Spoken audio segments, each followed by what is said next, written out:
As the hunger strikes of the Palestine Action activists continue, the heat has been rising for David Lammy. After claiming that he had no idea about the hunger strikes, he has now declined to meet with Jeremy Corbyn, with whom one of his constituents, Amu Gib, is one of the 7 strikers. The Secretary of State for Justice said, "Considering the ongoing proceedings, it would not be appropriate for me to meet with you to discuss the situation in any greater detail." Jeremy Corbyn has now responded with a statement. "Thank you for responding to my letter of the 19th of November yesterday. Though I am grateful to have finally received a response, I am dismayed by the lack of urgency regarding the hunger strike of 8 people, many of whom have been hospitalised. Given the extremely serious and time-sensitive nature of the situation, it is astonishing that you will not even meet with me to discuss the well-being of my constituent, Amu, who has now started day 40 of their hunger strike. Contrary to your claims, please rest assured that I have both the authority on my constituent Amu and their parents, both of whom I've met in person. As you know, MPs operate on implied consent, but I'm also attaching a letter of authority from Amu dated the 28th of September. In your response, you wrote, I want to assure you that the safety of those who live and work in our prisons remains our paramount concern. On the same day, you received a letter by the legal representatives of my constituent and the other protesters, which makes clear that there is a real increasingly likely potential their clients will die in prison as part of their protest. Both statements cannot be true. While I appreciate you took the time to summarise various policy frameworks in your letter, none of it addresses the very serious allegations of inconsistent and unequal medical treatments of the prisoners. Since you still have not come to the House to make a comment, I'm reiterating my request for an urgent meeting with you. I would also welcome the presence of Wes Streeting, as you say healthcare in prisons is the responsibility of the NHS. Now that you're aware of the status of the hunger strikers, I trust that you would treat the correspondence of those of us writing on their behalf with the urgency the situation warrants. I think it's clear that David Lammy just isn't asked about these people. Early on today, I spoke to Nida Jaffrey, friend of Amu Gib. Nida, can you tell me what are the demands of those engaged in the hunger strikes? The demands for those engaged in the hunger strike are to end censorship, because all of our friends' communication are being censored, to for immediate bail because they are in prison without trial, and the max for that is 6 months, and like most of them have exceeded that and are like in prison for over a year. It's for like deprescription, and kind of dropping of terror charges and like the right to fair trial. That kind of is all encompassed into one, because they will only receive fair trial when the government can kind of reveal their unredacted documents to do with their dealings with Albert. That would help the case. And it is to kind of ensure that we show UK's complicity in the genocide by stopping Albert contracts that the government has. How is Amu Gib, and can you tell me anything about theirs and also the other strikers' treatment from HMP Bronzefield? Yeah, absolutely. I can only speak for HMP Bronzefield, although through this process of campaigning as a loved one with others' loved ones and families, I've gotten to know everyone else's kind of treatment in prison as well. Obviously, prison is not the ideal place for anyone, and as that stands, the kind of healthcare is pretty negligent in it. It's incredibly scary to have our friends on day 41 today in prison, because whenever they would need to go to hospital, for example, for their hunger strike, things like that, you don't know if these prisons even have 24 hours healthcare. Like, you don't know if they when our prisoners do go to hospitals, we don't know where they are. We don't know which hospital they're at. Sometimes, previously there's been a case with Kessa where Kessa went to hospital and the prison changed the next of kin of Kessa to the prison. So Kessa's like next of kin wasn't informed. Sometimes our friends need kind of vitals checked every day, and sometimes they lose their kind of blood pressure machine, or they forget to take their bloods. And as you know, the kind of policy around hunger striking in prison and the maintenance of that requires them to have like vital checking every day.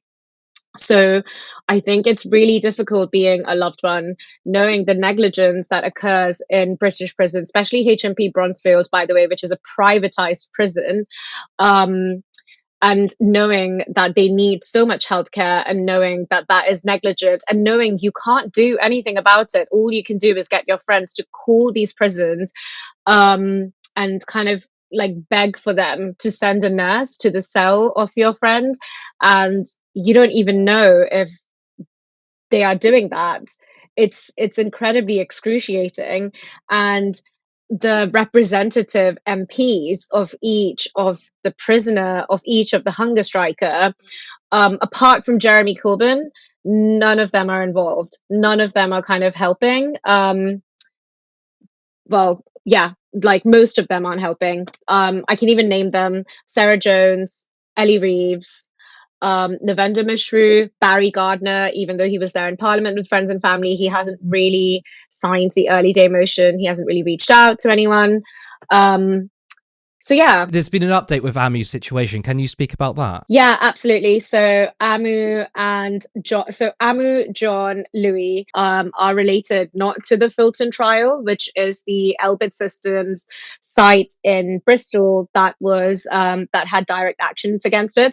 Their case, they are alleged, their case is allegedly related to the RAF Bryce Norton, which is an RAF site with the two planes that were used for Gazan massacres. 600, around 600 spy planes were used given to Israel to commit massacres in Gaza, and red paint was kind of found on those planes. So their case relates to that, and those co-defendants applied for bail, and their bail has just been denied. This is this is a development that I've just heard of because we had court hearing today.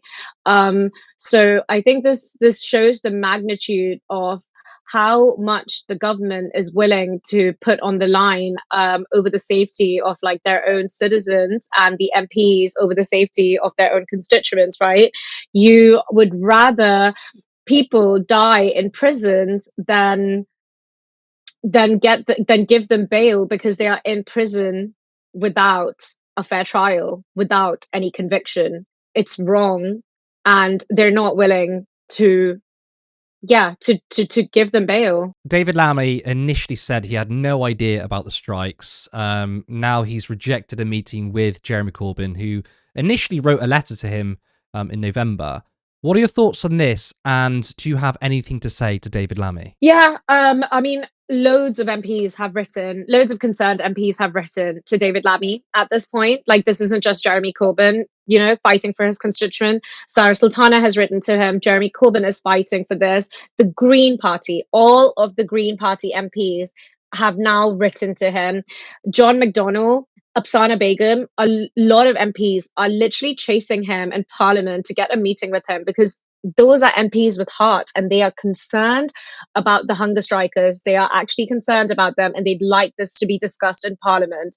And so for us to find him at this Christmas market and intercept him, and him saying he had no idea, was incredibly cruel and really horrifying to see as a loved one.